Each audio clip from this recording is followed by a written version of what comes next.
Prezadas senhoras, prezados senhores,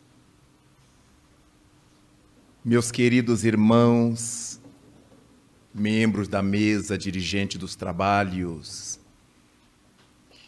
caríssimos irmãos espíritas, que Deus nos guarde e nos mantenha sob a sua paz. Sem contestação, cada vez que surge o mês de dezembro, uma emoção diferente nos alcança os pensamentos, as almas, a vida. Aqueles que nos acostumamos a pensar no Natal em dezembro, certamente que apesar de todas as lutas que encontramos pelos caminhos, passamos a vibrar em torno dessa data. Não nos importa que essa data seja postiça, que não seja realmente aquela que trouxe ao mundo o homem de Nazaré. Uma vez que sabemos que desde o distanciado século IV, quando o notável imperador romano Constantino o Grande, ou Constantino Magno, decidiu-se por enfrentar as tropas do general Maxêncio na Ponte Milvia, a situação do movimento cristão sofreria profundas alterações. Transpirante, excitado, preocupado, o imperador Constantino, à frente de suas tropas, imaginava o que deveria encontrar por parte de Maxêncio. Mas narram as tradições que naquele meio-dia que antecipava o início da batalha, ao olhar para os céus azuis de Roma, teria ele visto uma cruz luminosa tão fortemente clara que teria nublado o brilho solar. Mas o mais importante é que sob a base dessa cruz havia uma inscrição em latim: In noc signus vinces. Com este sinal vencerás. E Constantino se encheu de brios, aspirou profundamente o ar da tarde e demandou contra o seu adversário do momento, obtendo a vitória sobre o general Maxêncio, anexando a Roma tantas propriedades e tanto poder a mais. Passou ele a acreditar que a sua vitória devesse ser creditada ao homem de Nazaré, porque naquela época o símbolo dos cristãos não era mais ictis, não era mais o peixe, mas sim a cruz. E doravante, então, Constantino passou a admitir e a proclamar que a sua vitória se devia a Jesus. E foi sua mãe, Helena, que se daria o trabalho de sair por todas as terras dominadas por Roma, ordenar aos generais para que o fizessem espalhar o nome de Jesus. Construiu igrejas em variadas partes dos domínios romanos, mesmo em Israel, na velha Palestina, lá estavam, como ainda se acham, as construções católico-romanas. E desde então, o imperador Constantino entronizou Jesus Cristo nos altares, passando o mestre a ser um outro Deus, diante da crença paganista dos romanos. Ninguém sabia como fora seu rosto propriamente, porque ninguém teria dado importância ao filho de uma tecelã e de um carpinteiro na Judeia. Mas o imperador mandou chamar os melhores artistas, escultores e artistas plásticos, para que bordassem, para que desenhassem, para que esculpissem a figura que seria atribuída a Jesus. E até hoje temos o mestre com expressões europeias, quando ele era israelita, quando ele era judeu. A partir disso, encontramos a igreja canonizando Helena, como Santa Helena, pelo benefício que ela fez ao catolicismo, mandando levantar igrejas em toda parte. Mas, ao lado disso, o povo que jamais tivera ideia de como fora o rosto de Jesus, muito menos sabia a data do seu nascimento. Por isso foi escolhida uma data especial. A igreja reuniu seus líderes para que escolhessem qual seria a festa mais marcante em Roma, que reunisse maior número de pessoas na capital imperial. E essa festa seria dedicada a Jesus de Nazaré. Lembraram-se da festa do solstício de inverno, porque na Europa, em 22 de dezembro, tem começo oficial o inverno. E essa data demarca o solstício de inverno.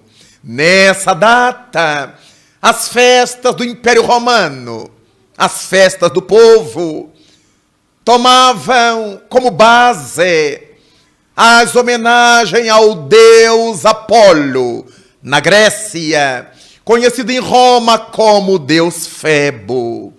Porque Apolo, ou Febo, é admitido na mitologia greco-romana como sendo a divindade incumbida de atravessar os céus, conduzindo o carro do sol, o carro do fogo solar. E porque tinha começo o inverno, era natural que prestassem homenagem ao deus solar, para que o inverno não fosse tão inclemente e para que o sol não se demorasse a voltar, fazendo o percurso de volta pelos horizontes europeus. As mulheres donas de casa trocavam entre si mimos e iguarias que elas mesmas confeccionavam, desde tecidos trabalhados aos pães que faziam em casa, às frutas secas que preparavam ao longo do ano para que fossem comidas no período em que não se as encontrava frescas. As frutas secas do inverno passaram a ser típicas desse período, mas a festa do solstício, em homenagem a Apolo, que tinha começo no dia 22, durava 3 dias, de 22 a 25, e gradativamente ia chegando mais gente a Roma, porque o dia 25 era a festa final, quando o povo, que ao longo dos 3 dias comera e bebera abundante, exageradamente, e se valia dos vomitórios e dos sanitários públicos de Roma para voltar a comer e beber, naquele 25, saía a procissão, levando a estátua do deus Apolo, que circundava o templo a ele, dirigido. E depois disso, as criaturas iam prestar-lhe as homenagens, concluindo a festa. Ao entorno do templo, tendas e barracas, ao longo dos 3 dias, ofereciam à multidão comidas e bebidas, que faziam dessa festa uma festa eminentemente de exageros. Foi esse dia que reunia maior número de pessoas em Roma, que a igreja associada ao império decidiu construir o nascimento de Cristo. 25 de dezembro. O povo foi obrigado a aceitar Jesus por um decreto imperial. A partir de então, ao invés de Júpiter Capitolino, o povo deveria clamar a Jesus, o Nazareno, como a grande divindade, protetora do Império Romano. O catolicismo, nascido então, tempos depois, passaria a ser a religião do Estado, a religião do imperador, por isso dotada de foros de autonomia suficiente para condenar, para julgar reis e imperadores. A igreja cristã primitiva, antes perseguida, agora se tornaria grande perseguidora em nome de Jesus. Não importa. Essa data artificial para nós será uma mera lembrança da vinda do Mestre ao mundo. Celebraremos a festa, sabedores de que Jesus poderá nascer em nós, não no 25 de dezembro, mas a qualquer momento de nossas vidas, em qualquer dia, em qualquer horário, dependendo da nossa disposição em abrir a alma e oferecer o coração como cuna, como berço, como a manjedoura, para que ele então chegue suave e doce às nossas existências. Esse homem desfilou pela terra da sua época, permanentemente fazendo-nos um convite, apelo, desafio, pelo amor, para que fizéssemos crescer as condições espirituais da terra, para que cada criatura aprendesse com ele, que era manso, que era humilde de coração. E na tentativa sempre, permanentemente, de nos levantar-nos o ânimo, levantar-nos o moral, disse-nos um dia: vós sois a luz do mundo. Imaginamos, ele que nos conhecia profundamente, sabia das nossas deficiências, das nossas dificuldades, das nossas inconsequências, mas era capaz de nos projetar para o futuro e visualizar os seres angélicos em nós, que naquele período se achavam, como ainda hoje, emboscado, adormecido em nosso íntimo. Vós sois a luz do mundo. Ninguém poderá ocultar uma cidade construída sobre a montanha. Quando se acende uma tocha, não é para ocultá-la debaixo do alqueire, mas para levantá-la bem alto, para que ela possa iluminar a todos que se encontrem na casa. Trabalhai para fazer brilhar a vossa luz diante dos homens, para que eles então, vendo as vossas boas obras, louvem o nosso Pai que está nos céus. Quando lemos essas notas no Evangelho de Mateus, no capítulo 5, nos versículos 14 a 16, sentimos o amor de Cristo dirigido a cada um de nós. Brilhe a vossa luz, dirá ele então. Em outro momento, após nos haver dito que nós éramos a luz do mundo e que ninguém pode ocultar uma cidade construída sobre a montanha. A partir dessas alusões de Jesus Cristo, ficamos a imaginar o que ele desejava dizer-nos com isso. Vós sois a luz do mundo. Não foi a única vez que fez essa menção. Vale repetir a sua proposta para que fizéssemos brilhar a nossa própria luz.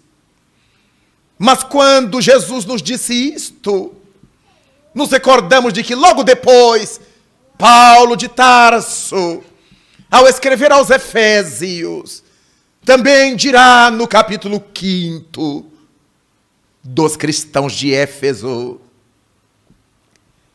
no passado, vós ereis trevas, agora, porém, sois luz. Andai como filhos da luz.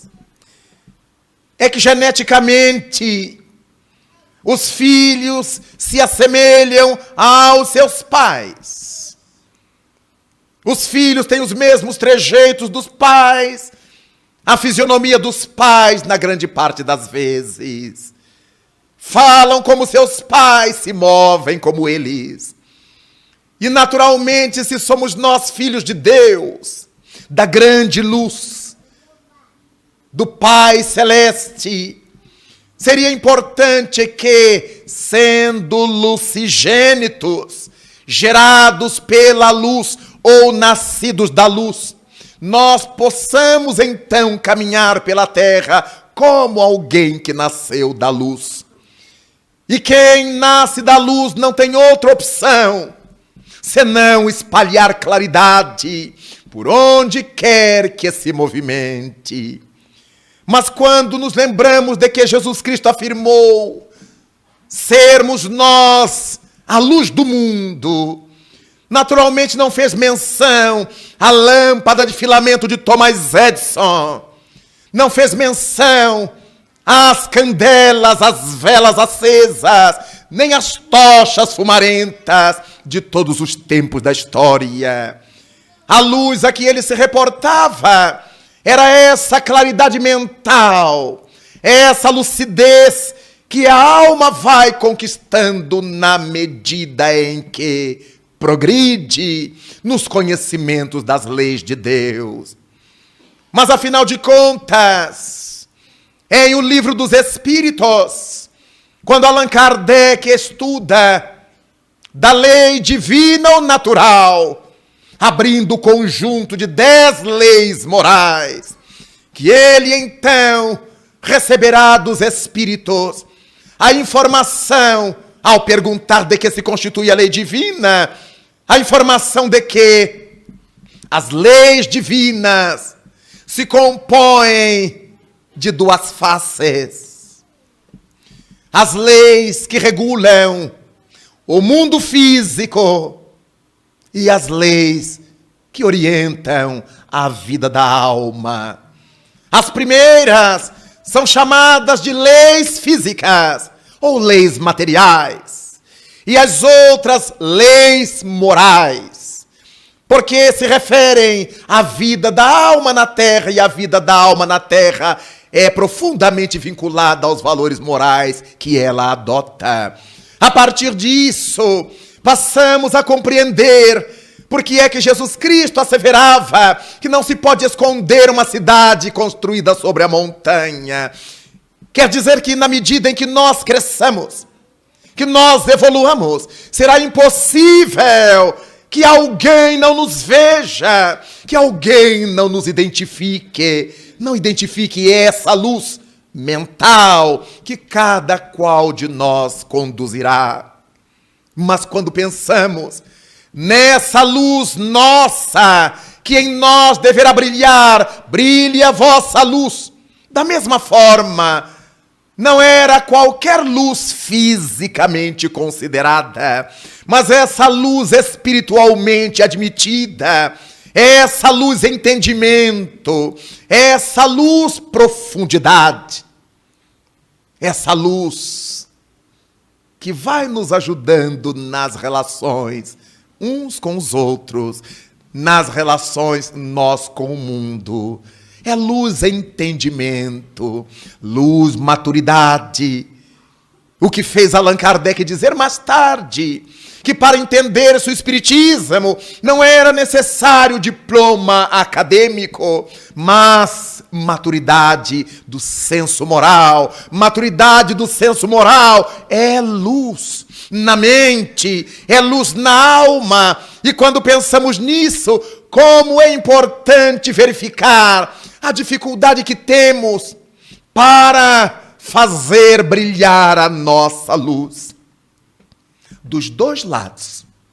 Tanto fazer brilhar a nossa luz no que diz respeito aos conhecimentos intelectuais, ainda que esses sejam mais fáceis, e fazer brilhar a nossa luz na vertente relativa às leis morais. E é por causa disso que vamos verificando como a criatura humana brilha na medida em que passa a conhecer as leis que regulam os mundos, as leis que regulam o planeta, a vida da matéria e essas coisas todas que foram colocadas à nossa disposição para nos ajudar em nosso crescimento. Quando nos damos conta hoje dos progressos que a tecnologia vem trazendo para o mundo, quando nos apercebemos das grandezas tecnológicas sem as quais hoje não imaginamos poder viver, não nos damos conta de que aqueles que nos trouxeram tais conhecimentos e empreendimentos estavam e estão agindo em prol da lei divina, ajudando a humanidade a brilhar. E cada qual dos pesquisadores, dos estudiosos, dos cientistas, fazendo brilhar a sua própria luz. Imaginamos no século XIX, o dia em que Graham Bell anunciou ao mundo americano que ele houvera inventado um aparelho que nos permitia falar com pessoas a longa distância. O telefone. Imaginemos a incredulidade do senso comum. Como é que alguém vai poder falar através de um fio com alguém que esteja distante? E hoje, quem é que se imagina viver sem o telefone? Usamo-lo para tudo e para nada. O telefone. Mas o telefone só pôde ser inventado por Graham Bell porque as ciências já nos haviam falado desde há muito a respeito da eletricidade, da corrente elétrica que passeia através dos condutores elétricos, os corpos capazes de permitir a sua passagem, a passagem do fluxo de elétrons por sua estrutura. Então, obviamente, graças ao conhecimento da eletricidade, é que o cientista americano pôde pensar em fazer os impulsos mecânicos da voz se converterem em impulsos elétricos de um lado da fonte e do outro lado esses impulsos elétricos voltarem a ser convertidos em impulsos sonoros, em ondas mecânicas. Graças ao conhecimento da ciência, se pôde inventar um aparato que nos diminua distâncias. E hoje se fala de um lado a outro do mundo sem problemas. E imaginamos como é que o ser humano consegue conhecer as leis de Deus com relativa tranquilidade. Quando nós entramos num supermercado para abastecer nossa despensa, pouca gente se dá conta de que o que vai comprar é uma obra genial da indústria alimentícia, apoiada na ciência química, na ciência biológica, porque nós compramos enlatados, empacotados, alimentos coloridos, ácidos, doces, salgados, graças ao avanço da ciência química na Terra. A partir disso, o indivíduo penetrou a matéria, descobriu que todo o corpo é formado por moléculas. E essas moléculas são compostas por átomos, que se combinam de determinadas maneiras. Descobriu-se na Terra as afinidades entre determinadas famílias de átomos, entre determinadas famílias de elementos, de substâncias. E essa inteligência humana, penetrando as leis de Deus que regulam o mundo da matéria, puderam então produzir alimentos à vontade.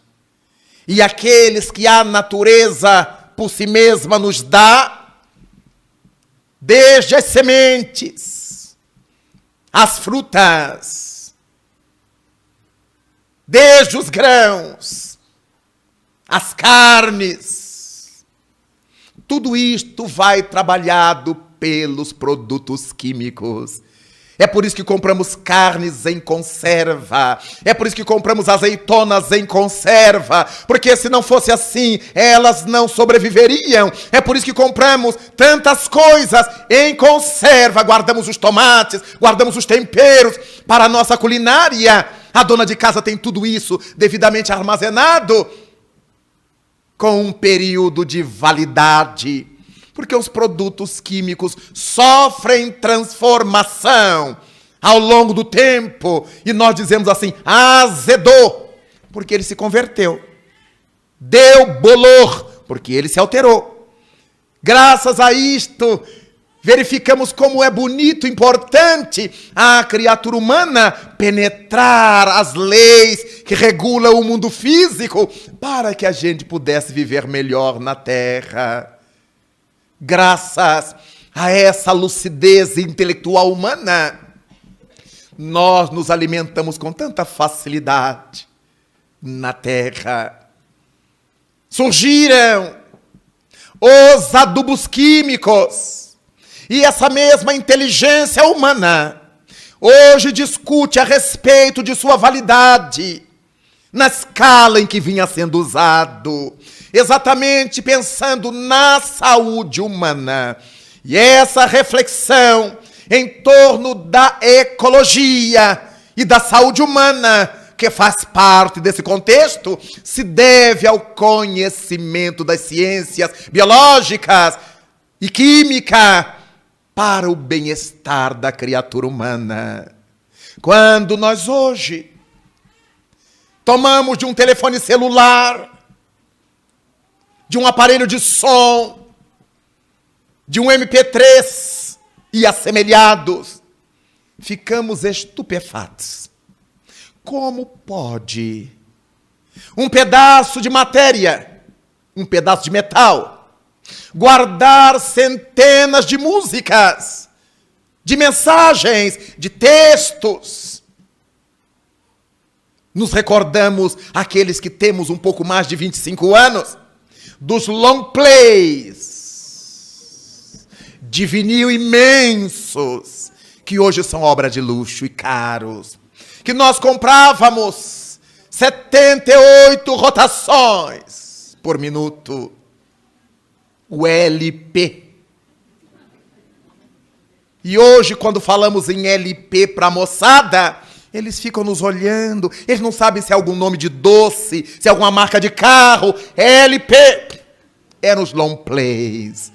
Dessa forma, hoje se fala MP3. Hoje se fala tanta coisa que há 30 anos eram desconhecidas. O indivíduo hoje toma de um pequeno computador que cabe no bolso, abre-o e acionando determinados botões, ele terá ali 1000 livros eletronicamente registrados, 1.500 livros, 3.000 livros. Imaginemos uma pessoa que viajasse e quisesse carregar sua biblioteca de 1000 livros. Tinha que alugar um navio, o porão de um avião, ou carregar muitas caixas. Hoje nós temos num book eletrônico, com o capricho de ver as páginas virar, com a luminância necessária para não nos ferir os olhos durante as horas de leitura. Hoje não se fala mais em válvulas, só válvula cardíaca. Hoje a garotada toda, desde que nasce, saiu da placenta, já pergunta à sua mãe pelos chips. Mesmo que seja a batata frita da Elma Chips. Mas a partir daí, tudo aquilo que era complexo, complicado, hoje se resume a chips. Quando Norberto Weiner construiu o seu cérebro eletrônico pela primeira vez, depois de haver estudado biologicamente o cérebro humano, bioquimicamente o cérebro humano, ele quis construir uma máquina que pudesse copiar as ações do cérebro, fazer o que o cérebro faz, mas sem a inércia do cérebro. A inércia é esse tempo que levamos para, depois de entender uma ordem, executá-la. Quando pensamos em acender a luz, entre o pensar e apertar o interruptor, a criança já caiu da cama. Algum fenômeno já aconteceu, porque temos uma inércia. Quando vemos um fenômeno acontecer, o cérebro trabalha até que falemos, vai cair, já caiu. Temos uma inércia, as coisas não são instantâneas em nosso cérebro. E Norberto Weiner queria construir uma máquina que não conhecesse essa inércia que em nós existe por causa do nosso sistema nervoso. As ordens têm que passar pelos fios nervosos e o cérebro, depois de interpretá-las, tem que fazê-las voltar. E quando sentimos uma picada de inseto, o cérebro decodifica e nós pensamos, é um mosquito, e então batemos. Ele já deixou ali seu veneno. Nós o matamos, mas estamos infectados. Então, Norberto Weiner construiu seu primeiro cérebro eletrônico usando 2 andares para distribuir válvulas e demais equipamentos que iam compor com os cabos aquela obra magistral, cérebro eletrônico. Só o nome cansa. Hoje, nós andamos com os cérebros eletrônicos para aqui e para lá e chamamos de computadores, chamamos de laptop e que outro nome menor se queira dar. Computadores. À base de chips. Vejamos como a vida vai ficando mais simples para nós. É impossível hoje imaginarmos viver sem a luz elétrica, sem o telefone, sem o infeliz do celular, que a gente usa para o que presta e para o que não presta. Desaprendemos a parar para pensar, porque qualquer tempo de folga que a gente tem, a gente liga o celular para falar abobrinhas, mas a gente liga o celular. Porque ninguém consegue ficar a sós consigo mesmo durante muito tempo. Desaprendemos a arte de meditar. Qualquer espaço mental, a gente fala no celular. Mas o ser humano está penetrando pouco a pouco nesse conhecimento divino das leis que regulam a matéria. A partir daí, verificamos quanta luz humana está brilhando pelo mundo afora, quando percebemos os antibióticos descobertos quase por acaso pelo gênio de Alexander Fleming. Quando nos damos conta de que há alguns poucos anos, vamos dizer há um século e qualquer coisa a mais, 1 século e meio, não se conheciam anestésicos. Se alguém precisasse sofrer uma cirurgia, o recurso era embriagá-los com álcool, com bebidas alcoólicas. Amarrava o bicho, porque alcoolizado também dói. Colocava-se uma substância de cortiça entre seus maxilares, para que se pudesse abrir seu crânio, abrir seu corpo, e o indivíduo desmaiava de dor. Fazer uma cirurgia era uma tragédia. Houve época em que não se conhecia a sutura de ferimentos nas guerras tão comuns no passado, como no presente. As criaturas levavam um balaço e não havia como fechar-se o furo. O recurso utilizado era o que já se conhecia. Colocava-se azeite quente, fervente, porque curar queimadura se sabia. Então o sujeito já tinha levado um tiro, agora também ficava queimado, para que se tratasse a queimadura e uma cicatriz horrorosa lhe restava depois. Hoje, ninguém faz nada sem anestesia. De colocar um brinco numa criança, anestesia. De colocar-se um piercing, anestesia.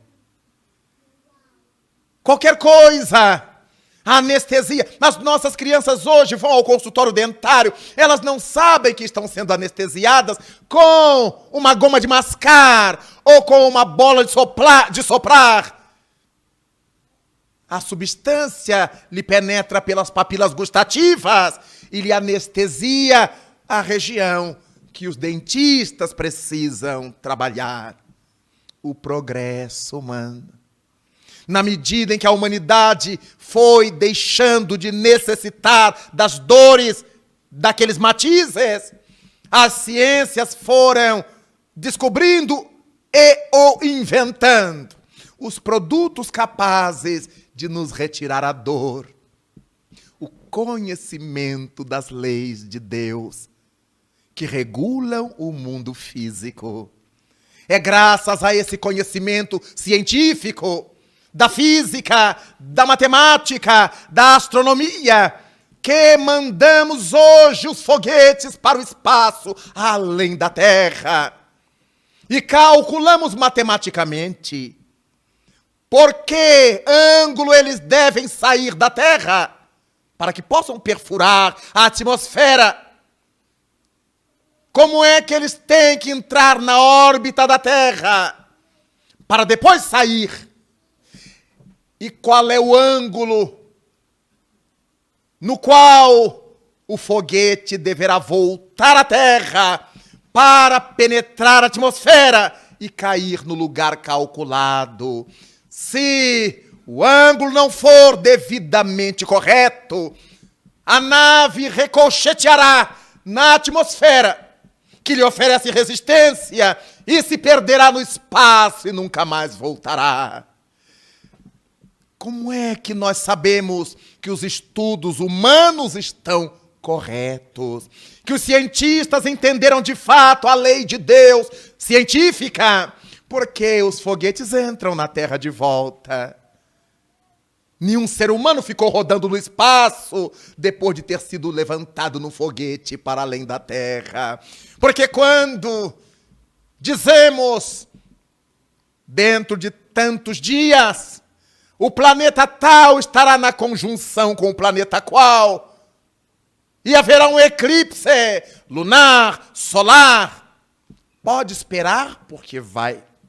É sinal que esses cálculos estão corretos, a menos de algum pequeno erro decorrente das máquinas que usamos. Tudo está perfeito no conhecimento das leis de Deus que regulam o mundo material. Hoje, as criaturas sofrem cirurgias com um médico num continente e o paciente no outro continente.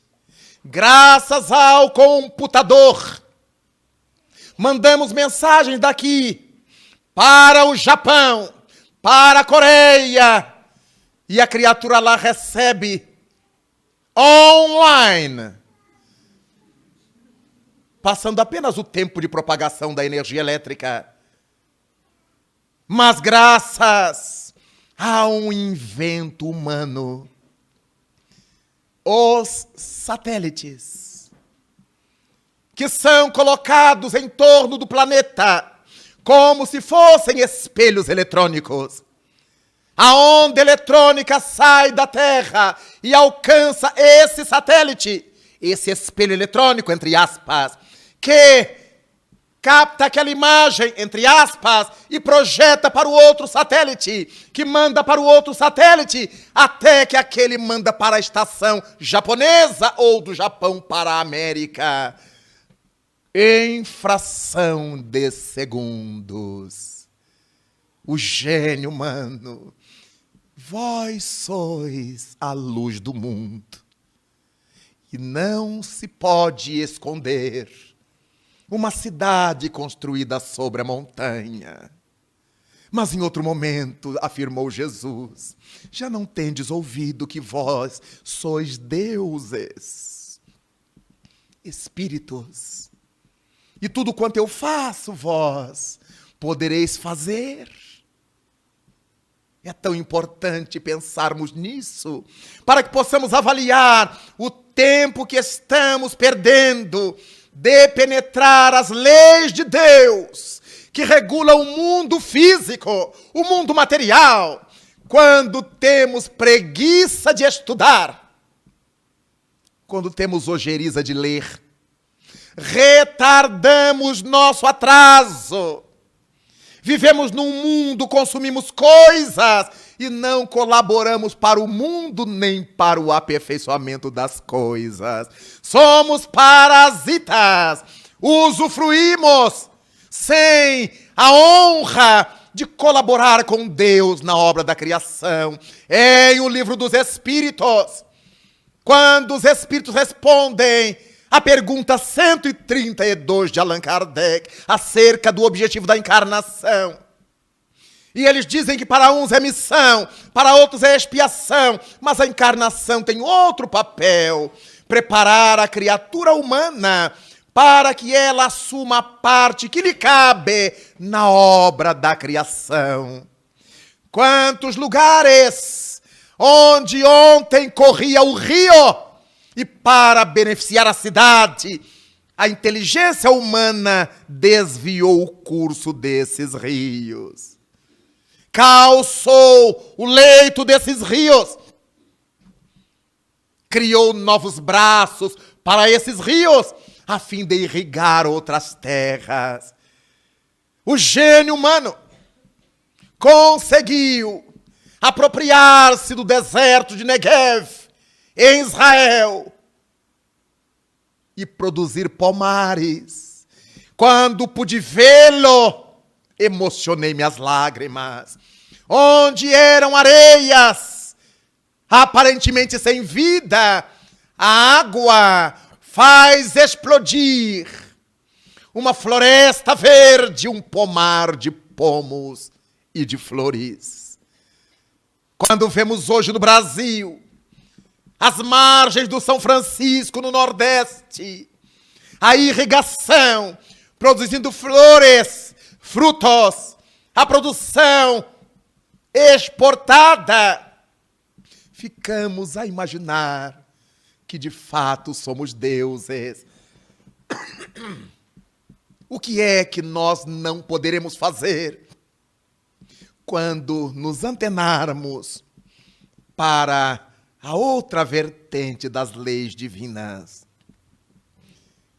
As leis divinas que regulam o mundo físico, a humanidade, através dos seus representantes da ciência, vem conseguindo dominar pouco a pouco. A medicina consegue operar o embrião, o feto, dentro do ventre de sua mãe, para que a criança nasça sem determinadas lesões. É um verdadeiro milagre, entre aspas, do gênio humano, do pensamento humano, mostrando que de fato o ser humano é um espírito capaz de alcançar os mais altos pontos do progresso. Mas falta o outro lado, o conhecimento das leis morais. Os espíritos trouxeram para Allan Kardec a lei de adoração. Essa relação da criatura humana com o Criador do cosmos. A relação nossa com Deus.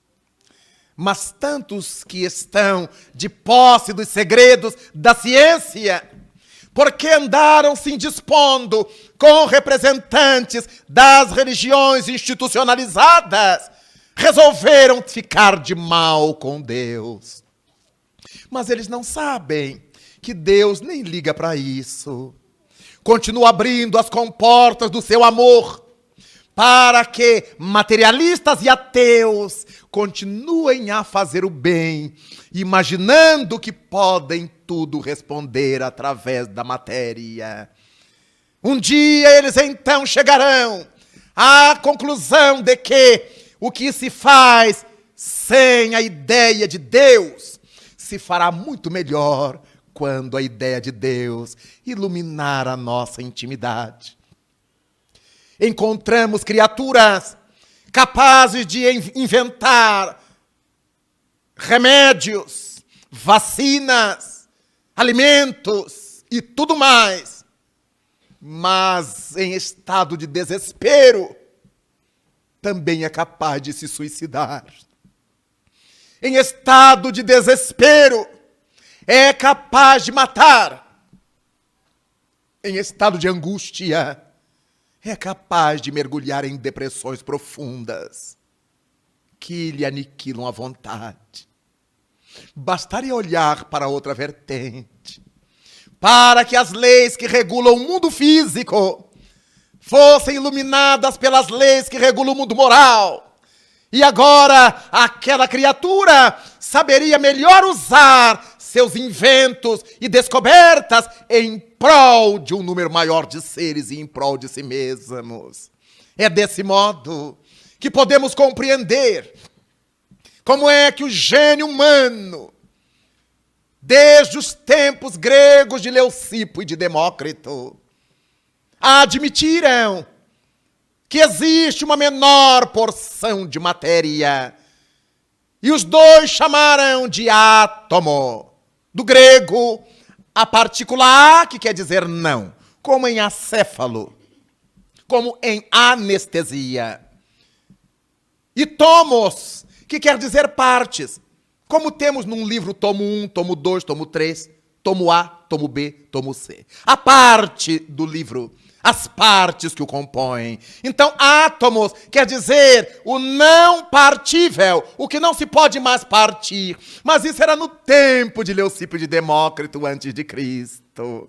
A partir do avanço da humanidade, os pensadores foram percebendo que o átomo não era propriamente aquilo que Leucipo e Demócrito admitiam.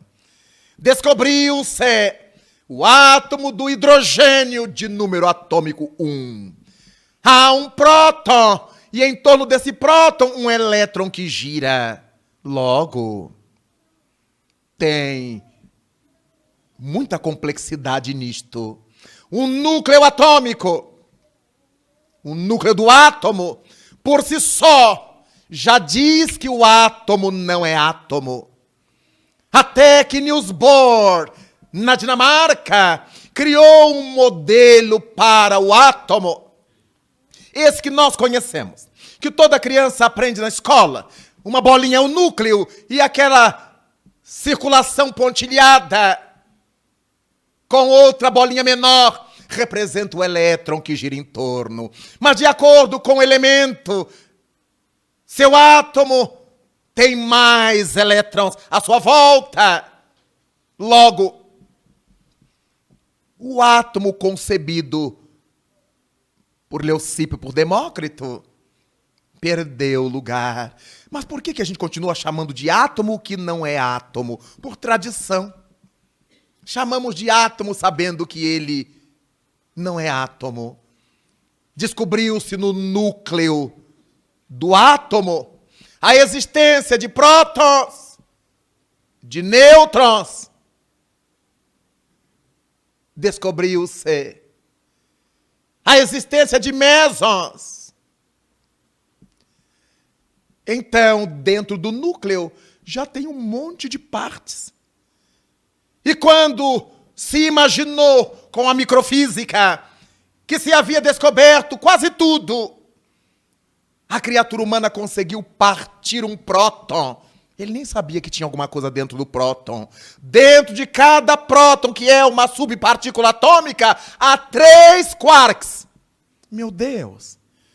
Vamos descobrindo que na medida em que partimos, a matéria vai se apresentando em partes cada vez menores. O que fez o Espírito de Verdade dizer a Allan Kardec, na resposta à pergunta 22 de O Livro dos Espíritos: a matéria existe em estados que não conheceis e que os vossos instrumentos ainda não podem detectar. A doutrina espírita. Avançamos. E a criatura descobriu a energia do átomo, a energia atômica. Mas por causa de ter desenvolvido o conhecimento das leis divinas do átomo, mas não a lei divina do amor, houve quem pensasse no átomo para tratar a célula cancerosa, destruindo-a e devolvendo saúde ao seu portador. Mas houve quem pensasse no átomo para destruir pessoas. E nasce a bomba de urânio 92 para destruir Hiroshima. E nasce a bomba de plutônio para destruir Nagasaki em 6 e 9 de agosto de 1945, respectivamente. O conhecimento das leis materiais, longe do conhecimento das leis morais, faz com que a criatura cometa verdadeiras loucuras. Por isso Jesus Cristo nos diz, conforme as notas de Mateus, no seu capítulo 6, versículos 22 e 23. Os olhos são as lanternas do corpo. Quando os teus olhos forem bons, todo o teu corpo terá luz. Mas se teus olhos não forem bons, forem maus, teu corpo estará em trevas. E se as tuas luzes forem trevas, que terríveis trevas serão. As palavras de Jesus. Quando as nossas luzes intelectuais se converterem em elemento para o mal do outro, será um mal muito pior. A criatura que sabe comete erros com sofisticação. E essa inteligência sem amor, que conseguiu pensar na bomba de nêutrons, que tem uma peculiaridade, uma singeleza. A bomba de nêutrons destrói todo tipo de vida e deixa os prédios de pé. A criatura tem mais amor aos prédios, às construções materiais, do que às vidas humanas. Daí a importância de que nós nos voltemos para essas leis morais, a lei de adoração. Não importa que nome demos, mas todos nós viemos das mãos de um Criador. Chamemo-lo de Elohim, de Yahvé, de natura naturans, de Deus, de Alá. Pouco importa. Importa é que viemos desse amor divino. E para esse amor divino nos estamos encaminhando, depois de iluminar a mente com a sabedoria dos tempos. Não importa, é necessário que aprendamos a lei de sociedade, para que saibamos conviver. É tão complicado conviver, porque nós achamos que todo mundo à nossa volta é chato. Mas porque todo mundo acha isso dos outros, nós também somos chatos para alguém. É tão comum os maridos reclamarem das mulheres. A minha mulher! Mas ele não sabe o que a sua mulher pensa dele. A minha mulher é gastadeira, mas ela diz, eu gasto que ele é Sovinas. Quando eu pego o cartão dele, eu queimo. Então, cada criatura carrega sua lesão moral, seu defeito moral, sua tormenta. É por isso que fomos colocados pela divindade nesse caldeirão terrestre. Porque depois dos surtos de orgulho e vaidade, a dor, as bofetadas da vida vão nos fazendo dobrar a cerviz. Como lembrou Jesus.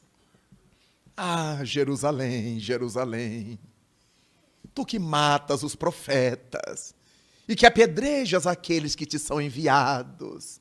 Eis que a tua casa ficará deserta até o dia em que possas dizer: bem-aventurados todo o que vem em nome do Senhor, até o dia da mansidão, da suavidade, que sem qualquer dúvida todos nós alcançaremos. Por enquanto ainda não. Na vida social, olhamos para a fisionomia de alguém e dizemos assim, esse é trouxa. E arranjamos um jeito de tirar partido dele, de explorá-lo. E há pessoas que acham que os espíritas somos todos tolos. Recebi uma carta, faz algum tempo, de uma cidade que eu visitava, em que o indivíduo diz assim: eu ouvi com muita atenção a sua conferência sobre a caridade e tenho certeza que o Senhor não vai se desmentir.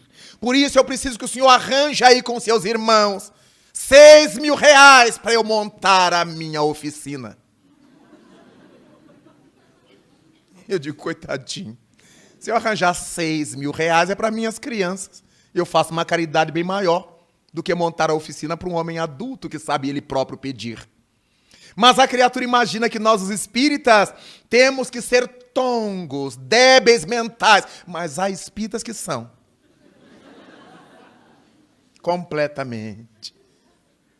A pessoa chega perto e diz assim, eu estou vendo um espírito perto de você. Ai, é verdade.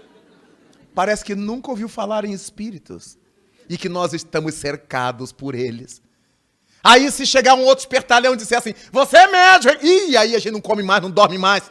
Anda de salto, não me toque porque eu sou médium. E tem aqueles que são médiuns, mas não conhecem as leis de Deus do mundo físico, nem as do mundo moral, e dizem, eu sou média. E aí pode ser que seja mesmo. Encontramos a necessidade de nos vincular às leis que regulam o mundo moral, a lei de destruição. Por que a gente tem que destruir o que não precisa ser destruído? O Livro dos Espíritos nos encaminha muito bem nisto. É por isso que estamos vivendo hoje esse drama ecológico no mundo inteiro. É por isso que o mundo inteiro hoje quer salvar a floresta amazônica, porque é a única que resta. Os outros povos já comeram as suas florestas e agora estão com medo que a brasileirada alucinada coma as suas. E o mundo não possa mais respirar. Mas Deus é tão perfeito que as leis da biologia, da bioquímica, criaram espaços na engenharia agronômica para os replantios, para que a própria criatura humana aprenda a desfazer os seus equívocos. Terá que esperar mais 50 anos, mais 100 anos, mas quando ele retornar, encontrará um mundo em condições de habitabilidade, se ele se ajustar às leis que regulam o mundo moral e souber viver a lei de destruição com dignidade. É uma lei divina. O ser humano é naturalmente predador, porque ele tem que construir sua casa, ele tem que comer, ele tem que beber, ele tem que se vestir. Há alguma coisa ele terá que consumir da terra. Mas quando nós começamos a exagerar na dose, cometemos equívocos.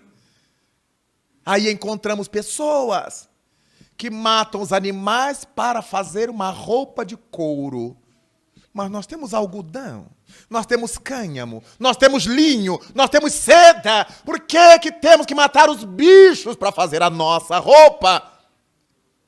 Mas há aqueles que matam para ter uma cabeça de alce na parede, como troféu, uma cabeça de leão como troféu. E o Livro dos Espíritos nos fala da destruição necessária e da destruição abusiva. Está tudo escrito, está tudo ensinado, mas nós precisamos olhar para essa lei moral e tirar aquilo que nos comporta, entender e viver. Lei de sociedade, lei de destruição, lei do trabalho. Quanta gente decide driblar o trabalho, fazer de conta que trabalha. E agora mesmo gente pobre, diante da cesta básica, não quer saber de esforço, não. Tem um filho por ano, ganha mais 15 real. E uma cesta, e está tudo bem. Claro que são almas rudimentares, as que pensam assim, necessitando da educação, da elucidificação, da elucidação das criaturas, para que elas possam aprender a se valorizar, a não ter que viver da esmola alheia, que, segundo o Livro dos Espíritos, degrada o homem. Uma coisa é prestar uma ajuda a uma criatura num período de necessidade, outra coisa é obrigá-la a comer em nossa mão, para que seja nossa dependente. Alimentar é crueldade, que nós vamos ter que responder por ela. Daí a lei que nós precisamos acompanhar, lei do trabalho. Mas para que ninguém se mate de trabalhar, destrua o corpo, se suicide indiretamente, conhecemos a lei do repouso, que obriga a darmos tréguas ao próprio corpo, senão infartamos, senão criamos diversas patologias, diversas doenças que vão destruindo pouco a pouco a nossa oportunidade no planeta. O Livro dos Espíritos nos apresenta um conjunto de 10 leis morais, até chegar à lei de amor, justiça e caridade, que fecha todas as demais, porque exatamente a caridade é o amor em ação, e afirma o Evangelho que, dentre todas as virtudes, a caridade é a maior dentre elas, é o amor dinâmico.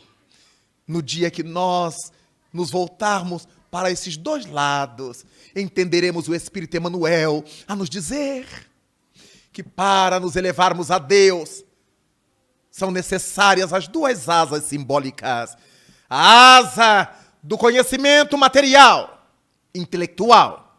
A asa do conhecimento espiritual, do conhecimento moral, para que possamos equilibradamente alçar voo. Porque uma pessoa que ame só e desconheça se torna parva, tola, se torna piegas. Ela não tem noção de equilíbrio e de bom senso. Por isso se perde. Quantos pais que juram amar os seus filhos e não os educam? Dão tudo o que eles querem, fazem-lhes todas as vontades, e quando descobrem, eles estão na droga, na prostituição, na loucura, no crime, ou no suicídio. Porque diziam amar, mas não entendiam a missão dos pais e mães na terra. Quando pensamos nisto, vemos como é possível fazer brilhar a nossa luz. Como propôs Jesus ao dizer-nos: brilhe a vossa luz, porque vós sois a luz do mundo. A partir daí, nos recordamos do homem de Nazaré, neste Natal, permitindo que ele renasça em nossa intimidade, em variados momentos de nossa existência, vibrando na pauta de dezembro ou de qualquer outro período do ano, sabedores de que somos a luz do mundo.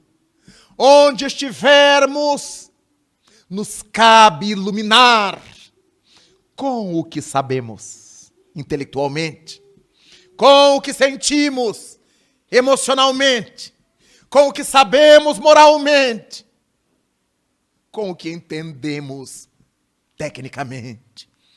Temos essa possibilidade de elevarmos bem alto o nome do Senhor, na medida em que fazemos o bem com o que temos e com o que somos. Não importa que seja pouco, mas que façamos o bem. Essa é a lei.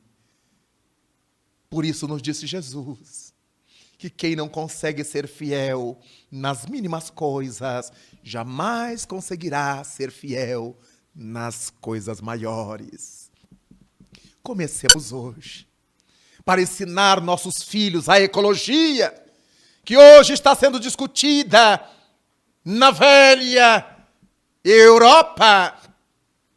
Ensinemos nossa criança a cuidar da planta do jardim, a retirar as ervas daninhas, a molhá-las, a podá-las, a não arrancar seus frutos verdes. Ensinemos a nossa criança a cuidar dos bichanos, dos animais, a não pegar o gato pela cauda e rodar contra a parede, nem amarrar bombinha na cauda do cão, que os adultos acham tão engraçado, criando o antiecologista de amanhã. Meu filho, isso não se faz. Você gostaria que a mamãe amarrasse na sua canela uma bombinha dessa? Então não faça isso com os bichos, que eles sentem também. Deste modo, estaremos desde casa trabalhando a educação ecológica dos filhos. Meu filho, não joga lixo aí, recolha, bota lá na lixeira. Ajuda a mamãe, pega ali, põe na lixeira. Porque hoje encontramos pelas cidades as criaturas que ascendem economicamente, que ascendem em poder de dinheiro, mas não têm educação. Elas não conhecem as leis morais. Então nós vemos os carros importados pelas estradas, atirando pelas janelas, as PETs, as latas, os resíduos de comida, porque são criaturas imundas, embora tenham dinheiro. Caminhava, em dada ocasião, pelo aeroporto Charles de Gaulle, em Paris, me dirigindo para fazer uma conexão. E como eu saí rápido da sala de desembarque para seguir a outra sala, à minha frente iam alguns rapazes e um deles se destacava entre o pequeno grupo e eu.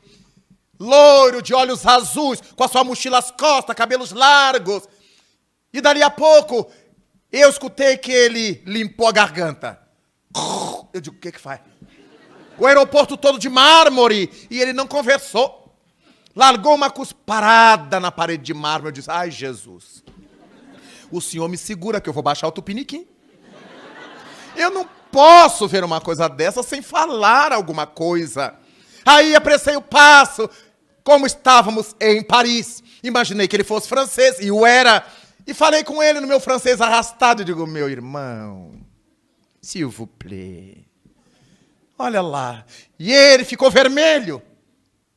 Ele fez num automatismo que a deseducação impõe. E pediu desculpas, e voltou. E o escarro dele escorria pela parede.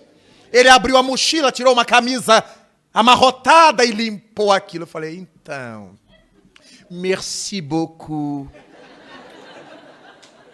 E ele foi com aquele sorriso amarelo. Eu digo, mas não é possível, tudo limpo, brilhando. E ele não teve nenhum sentido estético. Era um pobre coitado que não assimilou a educação, caso a tenha recebido. Há muitas vezes pais e mães que procuram trabalhar a educação dos filhos, mas eles são espíritos brutais. Estão na terra nas suas primeiras experiências terrestres. Embora o corpo bonito que a evolução biológica do mundo já lhes permite ter, mas são ainda almas brutas. Eu não consegui ver aqueles carros correndo pela parede de mármore, imaginando que um cidadão ou uma cidadã, dali a pouco, teria que ser chamado para limpar o que um rapaz inconsequente acabava de fazer. É tão interessante verificar o mundo em que a gente está.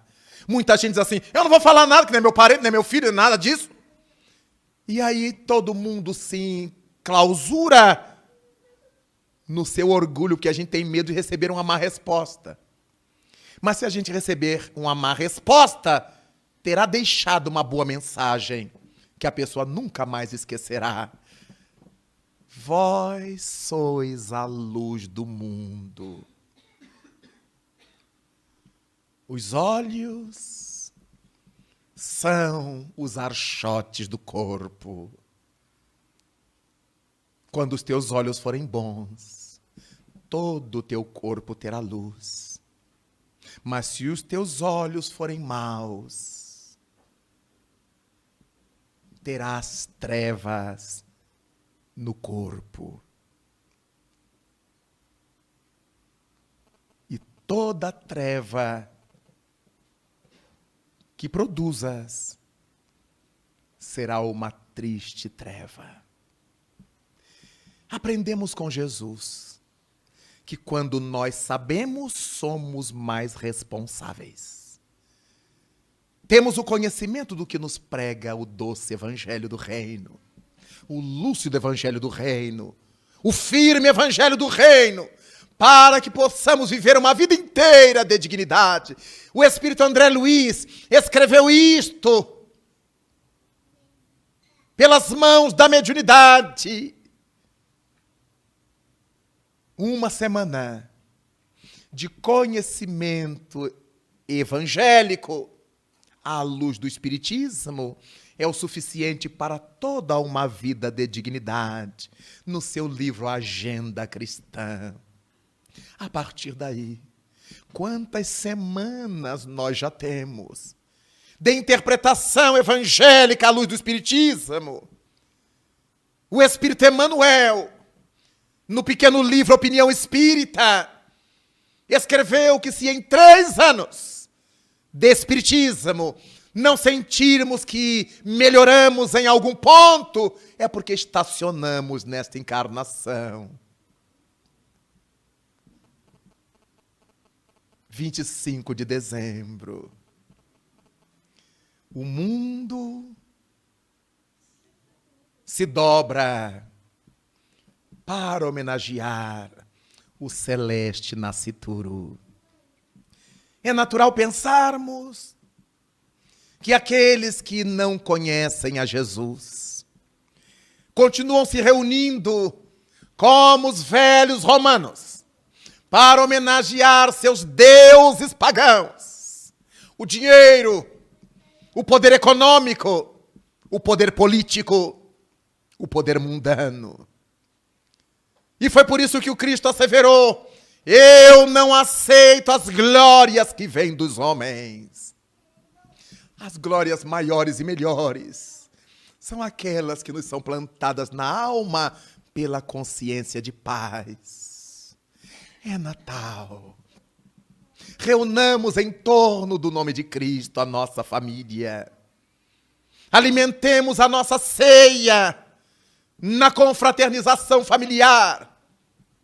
Troquemos os mimos que a nossa sensibilidade nos permitir trocar. Mas não esqueçamos de que estamos evocando no Natal a chegada daquele que é o maior presente que a divindade deu ao mundo, o modelo e guia, o maior espírito que a humanidade já recebeu.